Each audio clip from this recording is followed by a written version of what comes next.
সর্বরাতের জন্য নারীদের স্পেশাল আমল কি? লাইলাতুন নিসফি মিন শাবান প্রচলিত সহরাত উপলক্ষে আমাদের করণীয় কি? বিশেষ করে এই রাতে মসজিদে ওয়াজ মাহফিল, দোয়া দরুদ, ইবাদত বন্দেগী এবং নানা ধরনের খানা দানার আয়োজন করা হয়।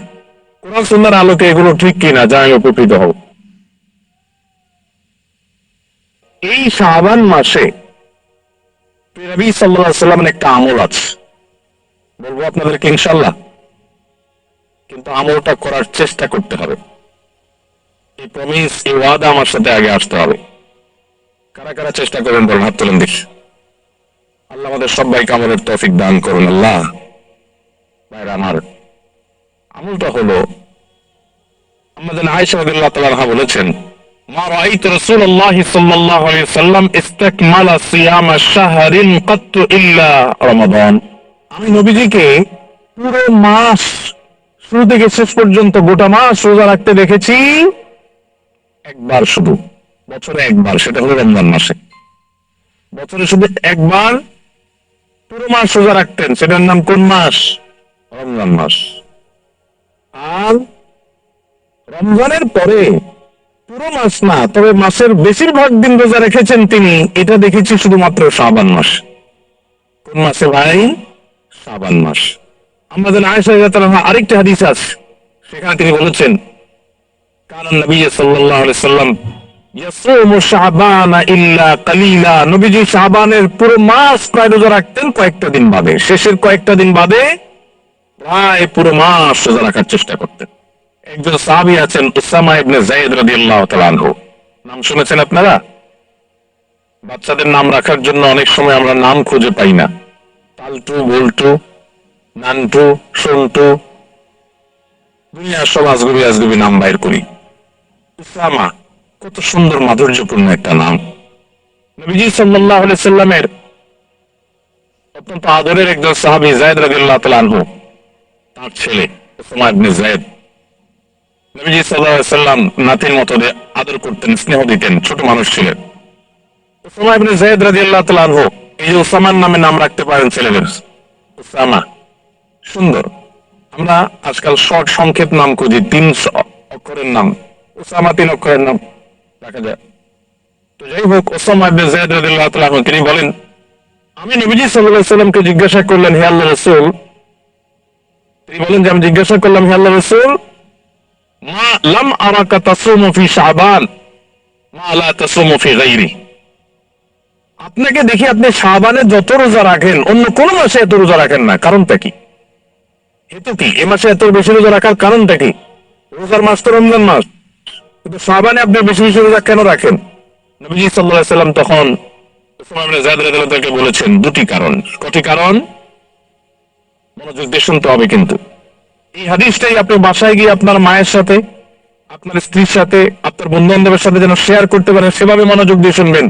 ওয়াজ মাহফিলের কথা বেশিরভাগই হারায় যায়, হারায় গেলে চলবে না ভাই।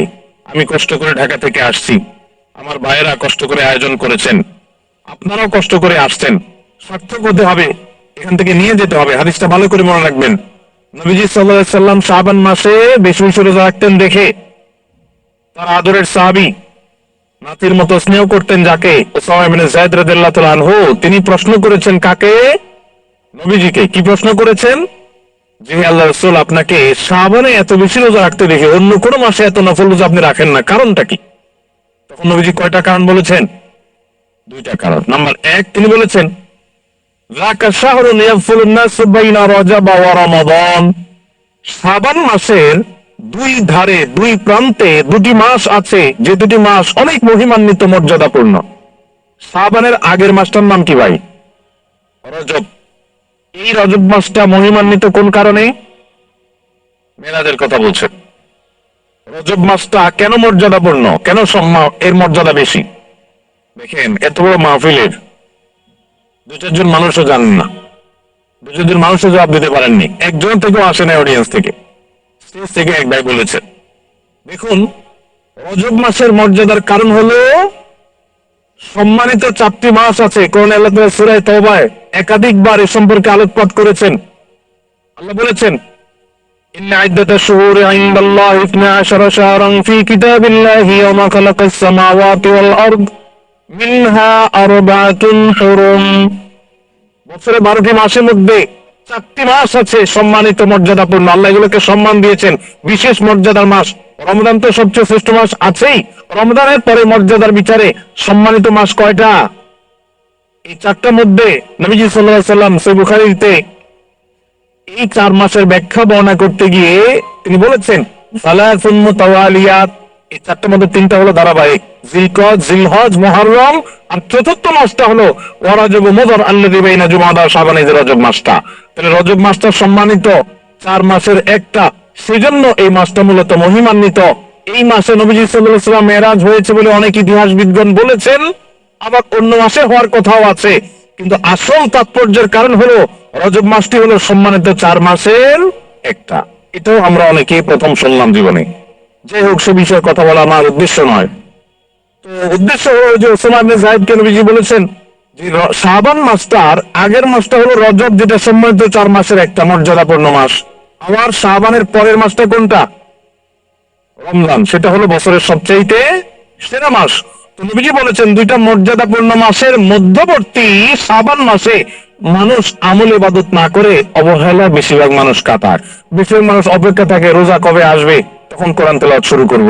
রমজান কবে চাঁদ দেখা যাবে রমজানের, তখন নামাজ ধরবো। রমজান কবে শুরু হবে, তখন থেকে আমি তারাবি পড়া ধরবো, ভালো কাজ করা ধরবো।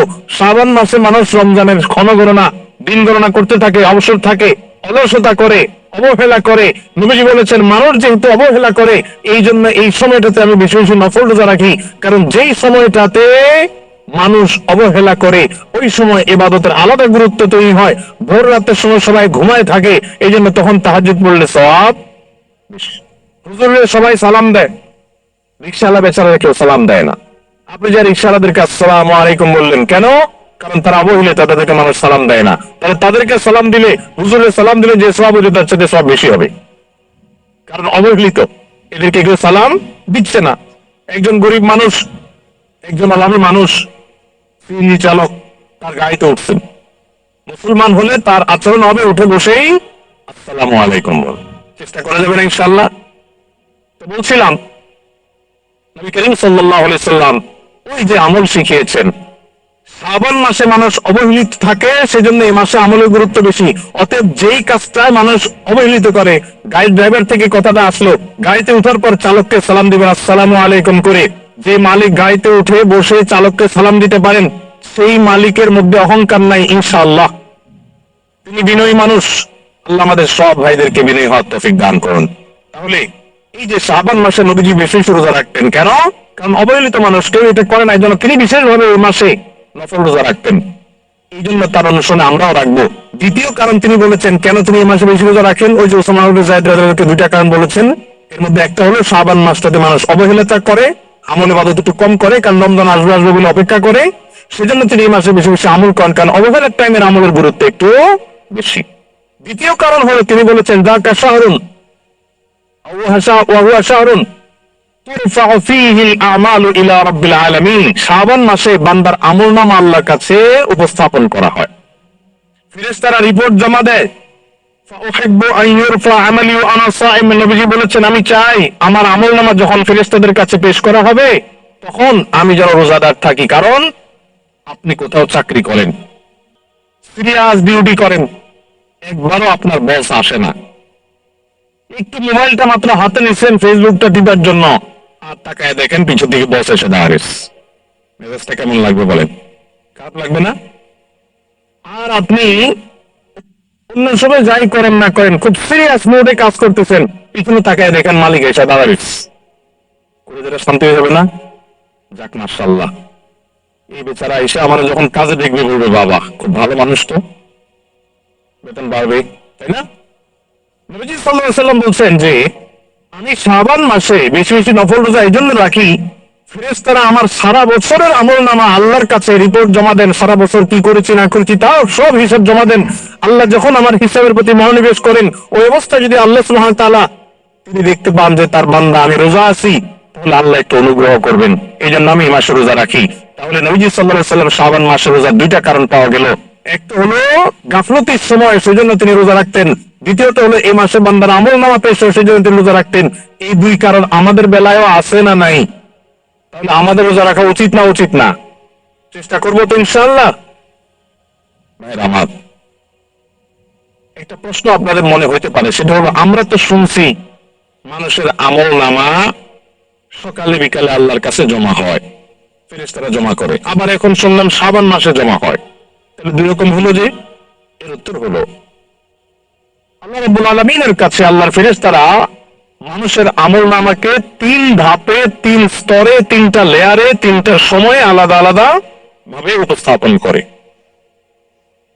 একটা হলো প্রাত্যহিক রিপোর্ট, প্রাত্যহিক আমল নামা, ডেইলি, প্রতিদিনের প্রতিদিনের আমল নামা সকাল এবং সন্ধ্যায়। সারা রাত আপনি কি করেছেন? ওয়াজ শুনেছেন না গান শুনেছেন? ভালো কাজ করেছেন না মন্দ কাজ করেছেন? সারা রাতে কি করেছেন? প্রত্যেকটা মানুষের হিসাব আল্লাহ রাব্বুল আলামিনের কাছে প্রত্যেকটা ভোরে ওই রাতের ডিউটি থাকা ফেরেশতারা জমা দেন। আবার সারাদিন আমরা যা করি না করি, সন্ধ্যায় সারাদিনের ডিউটিতে রত ফেরেশতারা আল্লাহর কাছে জমা দেন। তাহলে বান্দা আমল নামা, বান্দার রিপোর্ট জমা দেওয়া হয়, একটা হলো প্রাত্যহিক, প্রতিদিন। সেটা কখন? সকাল এবং সন্ধ্যা। বান্দার আমল নামা জমা দেওয়া হয় আরেকটা লেয়ারে, সেটা হলো প্রত্যেক সপ্তাহে 2 দিন, সোমবার এবং বৃহস্পতিবার। নবীজি সাল্লাল্লাহু আলাইহি ওয়াসাল্লাম যেন সোমবার বৃহস্পতিবার রোজা রাখতেন, কারণ সোমবার এবং বৃহস্পতিবার বান্দার আমল নামা ফেরেশতারা আল্লাহর কাছে পেশ করেন। তাহলে একটা হলো ডেইলি আমল নামা পেশ, সেটা সকাল সন্ধ্যা। একটা হলো সাপ্তাহিক আমল নামা পেশ, সেটা হলো সোম বৃহস্পতি। আর একটা হলো বার্ষিক রিপোর্ট পেশ, সেটা কখন? শাবান মাস। বিভিন্ন অফিসে যারা চাকরি করেন, মাসের হিসাব দেওয়া লাগে একরকম, ডেইলির হিসাব দেওয়া লাগে আরেক রকম, বার্ষিক রিপোর্ট দেওয়া লাগে আরেক রকম, আছে না নাই? ঠিক একইভাবে আল্লাহ রাব্বুল আলামিনের কাছে আমাদের আমল নামা পেশ করা হয়। ভাইরা আমার, সেজন্য এই রিপোর্ট জমা দেওয়ার সময়গুলোতে বান্দা বিশেষভাবে আমলে মনোযোগী হবে। এই জন্য নবী সাল্লাল্লাহু আলাইহি ওয়াসাল্লাম বলেছেন, ওয়াসাব্বিহু, আল্লাহ তাআলা বলেছেন কোরআনে কারীমে, ওয়াসাব্বিহু বুকরাতাও ওয়া আসীলা, সকাল সন্ধ্যা আল্লাহর তাসবিহ পেশ করো। নবী সাল্লাল্লাহু আলাইহি ওয়াসাল্লাম সকাল সন্ধ্যা বিশেষ তাসবিহ পেশ করতেন, জিকির আজকার করতেন, দোয়া করতেন, আমল করতেন, কারণ এই যে আমল জমা দেওয়া হয়, আমল নামা জমা দেওয়া হয়। আবার সোমবার বৃহস্পতিবার রোজা রাখতেন, কারণ আমল নামা জমা দেওয়া হয়। আবার শ্রাবণ মাসে বেশি রোজা রাখতেন, কারণ আমল নামা জমা দেওয়া হয়। তাহলে আমল নামা জমা দেওয়ার দিক তিনটা লেয়ার আছে, মনে থাকবে তো ইনশাআল্লাহ। ভাইরা আমার, এছাড়াও শাবান মাসে বেশি বেশি নফল রোজার আরেকটা কারণ আছে, সেটা হলো ইজতিহাদি। সেটা হাদিস দ্বারা না, প্রমাণিত না, সেটা বিভিন্ন মুহাদ্দিসগণ, উলামা ইকরাম, স্কলারগণ বলেছেন। সেটা হলো হঠাৎ করে রমজানের রোজা যদি রাখা শুরু করেন, সারা বছর এক রকমের খাদ্য অভ্যাস, সকাল দুপুর রাতে খেয়ে, এখন হঠাৎ করে অভ্যাসটা চেঞ্জ হয়ে যাবে, ইফতার এবং রাতে সাহারি খাবেন আর সারাদিন না খেয়ে থাকবেন। হঠাৎ করে 30 দিন রোজা রাখতে গিয়ে আপনার কষ্ট হয় কিনা, অভ্যাসটা আগে থেকে যেন হয়, সেজন্য শাবান মাস থেকে কিছু কিছু নফল রোজা রাখতে হয়। এটা হলো ওয়ান আপ, রিহার্সেল, প্রস্তুতিমূলক রোজা। এই জন্য ভাই, এই শাবান মাসে বেশি বেশি রোজা রাখবেন তো ইনশাআল্লাহ। পুরো মাসের প্রথম 15 দিন 20 দিন রোজা রাখার তৌফিক যদি নাও হয়, অন্তত একটা রোজা হইলেও নবীজির সুন্নাত আমল করতে গিয়ে আমরা কারা কারা করবো, একটু হাত তুলে দেখি। একটা হইলেও রাখবেন ইনশাআল্লাহ। নিয়ত করছেন তো ইনশাআল্লাহ?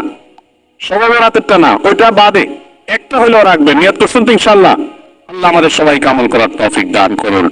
এই আমলটা যদি আপনারা করেন ভাইরা, হারিয়ে গেছে, সমাজে আলোচনা নাই, সেজন্য আমি আলোচনা করলাম। বিলুপ্ত হওয়া আমলগুলোর একটা শাবান মাসে বেশি বেশি নফল রোজা। চর্চা নাই, আমল নাই, আলাপ নাই, মানুষ ভুলে গেছে। আপনারা যদি ঘরে ঘরে রাখেন, মানুষ জানবে, সুন্নাহটা জিন্দা হবে, ঘরে ঘরে আমলটা শুরু হবে। আপনি অন্য মানুষকে বলবেন একই কথা, তাকে উদ্বুদ্ধ করবেন, তাহলে নবী সাল্লাল্লাহু আলাইহি ওয়াসাল্লামের ওই হাদিসের ফজিলত পাবেন। আপনি মৃত সুন্নতকে জিন্দা করলেন, সেই সওয়াবটা পাবেন। চেষ্টা করা যাবে তো ইনশাআল্লাহ। এই মাহফিল থেকে আমি সামারি করছি, কথা তো অনেকই বললাম। দুটি জিনিস অন্তত আমরা সবাই সংকল্প করে নিয়ত করে যাব। মা বোনরা যারা শুনছেন, আপনারা যারা শুনছেন, সবাইকে বলছি, একটা হলো আজানের জবাব দেওয়ার কথা বলেছি, আর একটা হলো শাবান মাসে বেশি বেশি নফল রোজা রাখার কথা। 2টা 4টা 6টা। ভাইয়ের আমার, রোজা রাখলে মরে যাবেন না, মনে হয় যে সারাদিন না খায় কেমনে থাকলো। যারা নিয়মিত নফল রোজা রাখেন তারা জান পানির মতো সোজা, কোনো ব্যাপার না, আল্লাহর রহমত। একটু চেষ্টা করলেই হয়, একটু হিম্মত করলেই হয়। চেষ্টা করা যাবে তো ইনশাআল্লাহ, নিয়ত করা যাবে তো ইনশাআল্লাহ। আল্লাহ আমাদের সবাইকে আমলের তৌফিক দান করো। বছরে একবার যে ভাগ্য নির্ধারণ করা হয়ে থাকে, আমাদের সমাজে বহু প্রচলিত আছে, সেটি শবে বরাতে হয়। কিন্তু এই ধারণাটি খুব বেশি অথেন্টিক না, খুব বেশি গ্রহণযোগ্য না। অনেক ওলামা ইকরাম, স্বনামধন্য অনেক ইমামদের মত আছে সপক্ষে, কিন্তু এর সম্পর্কে যে কয়েকটি হাদিস রয়েছে, তার একটিও সহিহ বা বিশুদ্ধতার মানদণ্ড উত্তীর্ণ নয়।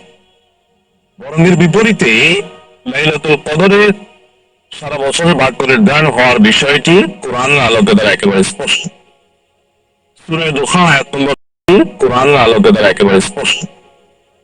সূরা দুখান আয়াত নম্বর 3 এবং 4 আল্লাহ সুবহানাহু ওয়া তাআলা বলেছেন, ইন্না আনসালনাহু ফি লাইলাতিন মুবারাকাহ, নিশ্চয় আমি কোরআনকে একটি বরকতময় রাতে নাজিল করেছি। ইন্না কুন্না মুনজিলিন, আল্লাহ সুবহানাহু ওয়া তাআলা বলেছেন তিনি এই কোরআনকে অবতীর্ণকারী, তিনি অবতীর্ণ করেছেন এই কোরআনকে একটি বরকতময় রাতে। আর যে বরকতময় রাতে কোরআন নাজিল করেছেন আল্লাহ তাআলা, সেই বরকতময় রাতের নাম কি? লাইলাতুল কদর। কারণ আয়ার আরেক আয়াত বলছে ইন্না আনসালনাহু ফি লাইলাতুল কদর, এখানে ইঙ্গিতে বলেছেন আর জায়গায় স্পষ্ট করেছেন। তাহলে আল্লাহ বলেছেন যে একটি বরকতময় রাতে কোরআন নাজিল করেছে, অর্থাৎ সবে কদরে কোরআন নাজিল হয়েছে। ফিহা ইউফরাকু কুল্লু আমরিন হাকিম, পরে আয়াতে বলছেন সেই রাতেই, যে রাতে কোরআন নাজিল করা হয়েছে সেই রাতেই সব গুরুত্বপূর্ণ বিষয়সমূহ ধার্য করা হয়। পরিষ্কার একেবারে যে মানুষের ভাগ্য নির্ধারণ হয়ে থাকে লাইলাতুল কদরে।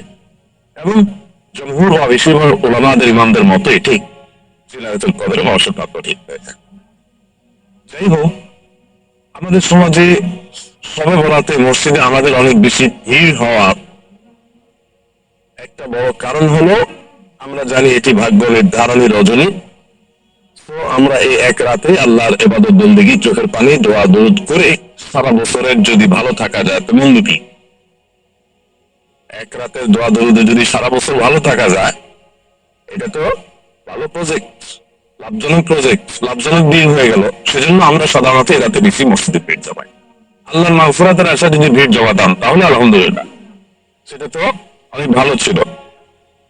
এমনকি মাগফিরাতের জন্য একদিন কান্নাকাটি করে সারা বছর সব গুনাহ, সব পাপাচার রাস্তা খোলা রাখলাম, এটা মাগফিরাত পাওয়ার কোন পদ্ধতি না।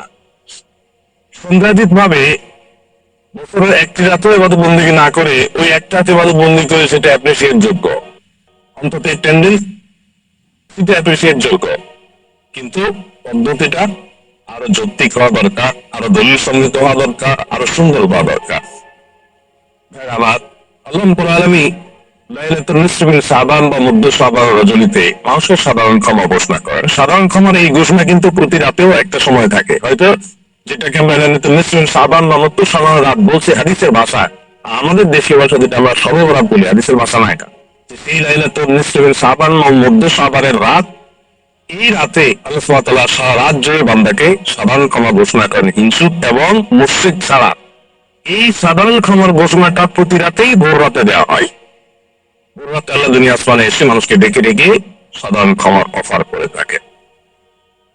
তো আল্লাহর ক্ষমা লাভের চেষ্টা এটা প্রশংসনীয়, কিন্তু আমরা আমাদের ভাগ্য শূন্য হওয়ার যে প্রক্রিয়া আমরা অবলম্বন করে থাকি সেটা আসলে ভাগ্য সুপ্রসন্ন হওয়ার সঠিক প্রক্রিয়া না, অন্তত হাদিস কোরআন সেটি বলে না। আজ আমরা সেজন্য আপনাদেরকে এমন কিছু আমল, এমন কিছু কর্মসূচির কথা জানাতে চাই যে আমল এবং কর্মসূচিগুলো আমাদের নসিবে ভালো কিছু যেন লিপিবদ্ধ হয় তার জন্য সহায়ক হবে। আমাদের ভাগ্যে যেন আল্লাহ তাআলা ভালো কিছু দেন, আমরা ভাগ্যে যেন ভালো কিছু পাই, আমাদের সৌভাগ্য যেন অর্জন হয়, ভাগ্য যেন সুপ্রসন্ন হয়, সেটার জন্য কিছু আমল, যে আমলগুলোর মাধ্যমে আল্লাহ সুবহানাহু ওয়া তাআলা আমাদের নসিবে ভালো কিছু দিবেন। সেরকম আমলের ভিতরে এক নম্বর আমল হলো বছর জুড়ে সারা বছর ঈমান এবং তাকওয়ার চর্চা করতে থাকা।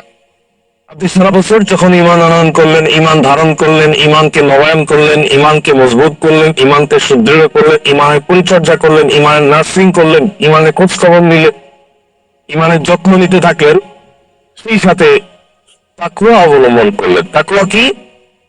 আল্লাহর কাছে হাজির হতে হবে, আল্লাহর সামনে দাঁড়াতে হবে, সারা জীবনে হিসাব দিতে হবে, পাই পাই করে প্রত্যেকটা কাজের জন্য হয় পুরস্কার নয় তিরস্কারের মুখোমুখি হতে হবে। এই চেতনা থেকে, এই বিশ্বাস থেকে, এই ধারণা থেকে আল্লাহর সমস্ত আদেশ এবং নিষেধগুলোকে মেনে চলা, এর নাম হলো তাকওয়া। পুরো কোরআন খুললে আপনি দেখবেন কোরআনের শুরু থেকে শেষ পর্যন্ত আমাদেরকে তাকওয়ার ব্যাপারে আল্লাহ তাআলা আদেশ নিষেধ গুলো দিয়েছেন, যে আমরা যেন মুত্তাকি হই, যেন তাকওয়া চর্চা করি। ওয়াল আকিবাতু লিত তাকওয়া, মানুষের শেষ পরিণাম ভালো হবে তাকওয়ার জন্য। ওয়াল আকিবাতু লিল মুত্তাকিন, মুত্তাকিদের জন্য শুভ পরিণাম হবে। জান্নাত সম্পর্কে বলেছেন ফাওয়াইদাতুল মুত্তাকিন, মুত্তাকিদের জন্যই প্রস্তুত করা হয়েছে। কোরআন সম্পর্কে বলেছেন হুদাল লিল মুত্তাকিন, এটা মুত্তাকিদেরকেই পথ দেখাবে। গোটা কোরআন দেখবেন যে সমস্ত আয়োজন মুত্তাকিদের জন্য। সেই মুত্তাকি হলো সে যার অন্তরে আল্লাহর ভয় সদা জাগ্রত থাকে। কোনো কাজ করতে গেলে মাথায় চলে আসে আল্লাহ দেখছে, আল্লাহ তাআলা আমার এই কাজে উপযুক্ত বিনিময়ের মুখোমুখি করবেন, ভালো হলে পুরস্কার, মন্দ হলে তিরস্কার। এই বিশ্বাস, এই চেতনা অন্তরে সদা জাগ্রত রাখা, এবং সেই বিশ্বাস আর চেতনা আমাকে পরিচালিত করবে, এটা ধারণ করতে পারার নাম হলো তাকওয়া। এই তাকওয়া যদি সারা বছর জুড়ে থাকে, তাহলে আপনার ভাগ্য, আমাদের ভাগ্য সুপ্রসন্ন হবে, নসিব আল্লাহ ভালো কিছু দিবে। কারণ অচল মেশিনকে আমরা শুধুমাত্র এই মেশিনটা টিকে আছে, টিকে থাকা নির্দিষ্ট সময় পর্যন্ত যে প্রয়োজন আছে, সে প্রয়োজনে যতটুকু যা দরকার আমরা তা করি। এর বাইরে অতিরিক্ত নিয়মিত তেল, মোবিল ইত্যাদি দেওয়া, অতিরিক্ত পরিচর্যা, এটা আমরা অচল মেশিনকে করি না। আপনার একটা ফ্যাক্টরি আছে, একটা অচল মেশিন আছে, কিছু সচল মেশিন আছে। আপনি সচল মেশিন গুলোকে প্রতিদিন একবার করে মুছবেন, পরিষ্কার করবেন, তেল মোবিল তো দেবেনি, বিদ্যুৎ সংগ্রহ করবেন, লাইন দিবেন, সবকিছু করবেন। কিন্তু যেটা অচল মেশিন আছে, অচল মেশিনটা অচল মেশিন বলে রাস্তায় ফেলে দিবেন না, থাকার একটা সুযোগ করে দিবেন। অর্থাৎ আপনার কারখানার শেডের নিচে ভিতরেই থাকবে, আরো যা যা দরকার মিনিমাম সেটা দিবেন। বাট আসল যত্নটা কিন্তু সচল মেশিন কি মানুষ করে, কারণ এই মেশিন থেকে আমার সারা বছরের প্রোডাকশন আসে, সেটা সচল, সেজন্য এটার প্রতি কেয়ার বেশি করা হয় সবাই। আপনি সারা বছর আল্লাহ ইবাদত করেন না, আল্লাহ নাফরমানি করেন, তাহলে সেক্ষেত্রে আল্লাহ রাব্বুল আলামিন দুনিয়াতে ভালো থাকার জন্য যা দরকার, ঘর বাড়ি, টাকা পয়সা, ব্যাংক ব্যালেন্স, ব্যবসা বাণিজ্য, হয়তো আল্লাহ তাআলা এগুলো আপনাকে দিয়ে দিবেন, ঠিক আছে, এটা না হলে নয়, সিঁড়ির নিচে থাকলেন আপনি। বাট আসল যত্ন যেটা, সেটা আল্লাহ রাব্বুল আলামিন তার ঈমানদার ও মুত্তাকি বান্দাদেরকে দিবেন। যেভাবে আমরা আমাদের সচল মেশিনগুলোকে আসল যত্নটা করি, মন থেকে তত্ত্বটা করি, কারণ এখান থেকে আমার প্রোডাকশনটা আসে, আল্লাহর আনুগত্য করে, আল্লাহর গোলামি করে, তারা আল্লাহ রাব্বুল আলামিনের আসল রহমতটা লাভ করে। আর যারা আল্লাহর প্রতি অবিশ্বাসী, তারা দুনিয়ার টাকা পয়সা, ভোগ বিলাস, এগুলো হয়তো মুমিনদের চাইতে অনেক বেশিও ভোগ করে, কিন্তু আসল যে প্রশান্তির মূল চাবিকাঠি, অন্তরের সুখের যে মূল চাবিকাঠি, সেটা তারা তাদেরকে দেন না। এই জন্য সকল যুগে, সকল সভ্যতায়, সব সমাজে আল্লাহর প্রতি ঈমান আনা মানুষগুলো তুলনামূলক ভাবে মানসিক প্রশান্তি বেশি লাভ করে, তাদেরকে আল্লাহ তাআলা শুরুটা বেশি দান করে। আর আল্লাহর প্রতি যাদের ঈমান নাই, বেঈমান, তাদেরকে আল্লাহ তাআলা বাহ্যিক উপকরণ অনেক বেশি দেন, কিন্তু তারা ডিপ্রেশনে ভোগে, তাদের মানসিক শান্তি কখনো হয় না। তো এই জন্য আমাদের নসিবে ভালো কিছু আল্লাহ রাব্বুল আলামিন রাখুক, সত্যিকারের প্রশান্তি, সত্যিকারের সুখ, অন্তরের সুখ, সেটা আল্লাহ তাআলা দেখ। কিন্তু যদি আমরা চাই, তাহলে বছর জুড়ে ইবাদত বন্দেগী করতে হয়। এক রাতের ইবাদত বন্দেগী কোন যুক্তিতেই সারা বছর ভালো থাকার জন্য যথেষ্ট না। আপনি এক রাত বেশি ইবাদত করতে পারেন, কিন্তু বছর জুড়ে আপনার ইবাদত বন্দেগী করতে হবে। কোন নেতা, কোন জনপ্রতিনিধি, তার কর্মী, সে যদি সারা বছর নেতা সাহেবের আশপাশেও না থাকে, নিজের ধান্দা ধান্দায় ঘুরে চাঁদাবাজি করে, মাস্তানি করে, পাড়ায় পাড়ায়, মহল্লা মহল্লা নিজের মতো নিজে চলে খায়, নেতা সাহেবের ধারে কাছে আসে না, তাদের জমা খরচও দেয় না, তার কোনো কাজেও আসে না, হঠাৎ করে নেতা সাহেবের কাছে যখন কোন ত্রাণের লট চলে আসে, তার কাছে যখন কোনো বরাদ্দ চলে আসে, কোনো বাজেট চলে আসে, হ্যাঁ, তখন যদি ওই কর্মী এসে হাজির হয়ে যায় যে এখন তো ভাগযোগ হবে, তো আমি এখন এসে হাজির হয়ে গেলাম, নেতা সাহেব তাকে দিবে না গাদ ধাক্কা দিবে?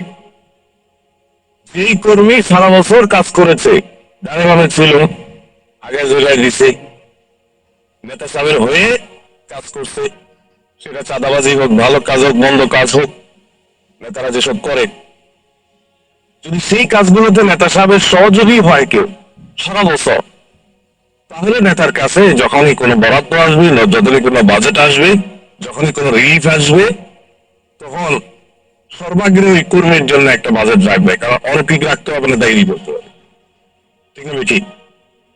যদি আল্লাহ রাব্বুল সালামের সাথে এগুলো কোনো তুলনায় চলে না। আমি শুধুমাত্র মূল বিষয়টা বোঝার জন্য এই সাথে তুলনার জন্য, যে আল্লাহ সুবহানাহু ওয়া তাআলার প্রতি যারা ঈমান আনে, আল্লাহ তাআলার জন্য, আল্লাহর কাছে যারা আল্লাহর আনুগত্য যারা করে, আল্লাহ রাব্বুল আলামিন প্রকৃত সুখ এবং আসল প্রশান্তিটা তাদের জন্য বরাদ্দ রাখে।